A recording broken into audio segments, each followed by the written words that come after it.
ಬೈಂದೂರು ಉತ್ಸವ ಸಮಿತಿ ಹಾಗೂ ಸಮಿಷ್ಟಿ ಪ್ರತಿಷ್ಠಾನ ರೈತೋತ್ಸವ ಬಳಗ ರೋಟರಿ ಹಾಗೂ ಲಯನ್ ಕ್ಲಬ್ಗಳ ಆಶ್ರಯದಲ್ಲಿ 3 ದಿನಗಳ ಹಲಸು ಮತ್ತು ಕೃಷಿ ಮೇಳ ನಡೆಯಿತು.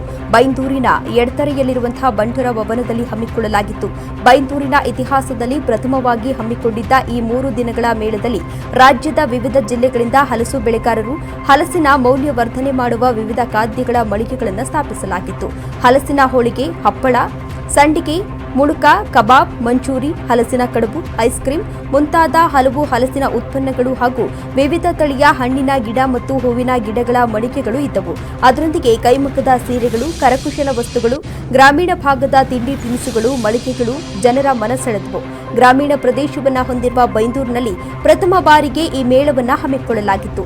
ಈ 3 ದಿನಗಳ ಹಲಸು ಮೇಳಕ್ಕೆ ಉದ್ಯಮಿ ಗೋಕುಲ್ ಶೆಟ್ಟಿ ಚಾಲನೆಯನ್ನ ನೀಡಿದರು. ನಂತರ ಮಾತನಾಡಿದ ಅವರು, ಹಲಸು ಮೇಳದಲ್ಲಿ ಗುಣಮಟ್ಟದ ಹಣ್ಣುಗಳು ಮತ್ತು ಖಾದ್ಯಗಳು ಬಂದಿರುವುದು ಸಂತಸ ತಂದಿದೆ.